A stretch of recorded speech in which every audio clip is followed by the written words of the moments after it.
sera peut-être la randonnée de leur vie. Ces 7 étudiants français en mission humanitaire terminent leur séjour en Guinée par 2 jours de marche dans le Fouta Djallon. Une région de haut plateau, humide. Le château d'eau de toute l'Afrique de l'Ouest, réputé notamment pour ses cascades spectaculaires. C'est Selouba qui leur sert de guide. Vous allez découvrir le pont de Liane. Si, ça va bien se passer. En fait, arrivé à Très rapidement, à la sortie du village, se profile le premier obstacle. Au fur et à mesure que tu avances, tu fais gaffe, tu tiens là. Ouais. Seigneur Marie-Joseph. Ça va aller, t'inquiète.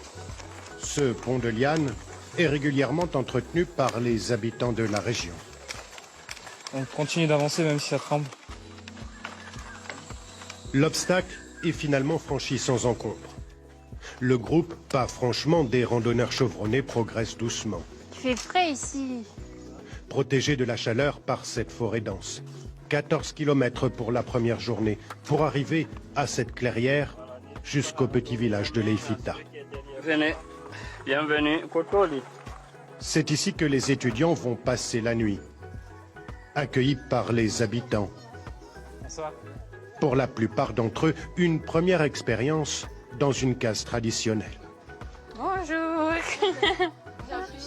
Bienvenue chez nous.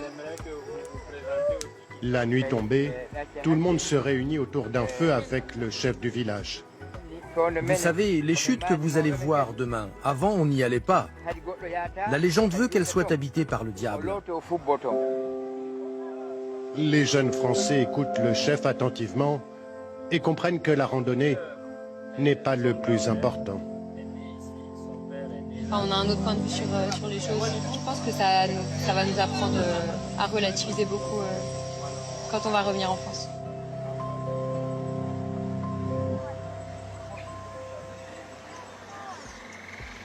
Le lendemain matin, le groupe reprend la marche, 18 km aujourd'hui, avec une seule idée en tête, arriver enfin aux cascades. Et là, vous allez découvrir la chute du nom de Kamawi. Celle qui a le plus d'eau, la plus haute. La chute de Kamawi, 80 mètres de haut, de l'eau même pendant la saison sèche. Bien se baisser, voilà. Il faut arriver ici pour bien comprendre l'importance du Fouta Djallon. Principal réservoir d'eau douce de toute l'Afrique de l'Ouest. Plein de grands fleuves d'Afrique de l'Ouest prennent leur source dans cette région du Fouta Djallon. Vous voyez le Mali, le Niger, jusqu'au Cameroun. Et pour les étudiants, un spectacle qu'ils ne sont pas prêts d'oublier. C'est quelque chose qu'on ne reverra sûrement jamais dans notre vie. Enfin, des grandes cascades comme ça, entourées de tant de verdure, c'est vraiment super. Qu'un seul mot, c'est waouh. Et là, on a envie de se baigner, il y a trop de débit, c'est trop fort. Il faut aller un peu plus loin, en amont de la chute, Doucement là, ça glisse, hein, faites gaffe. pour pouvoir enfin se rafraîchir. C'est froid, mais ça fait bien. Se remettre de ces 2 jours de marche. Le top, ça aurait été qu'il y a un train qui vienne. Profiter de ces derniers instants de calme avant de revenir en France. Garder le plus longtemps possible ce petit goût de paradis.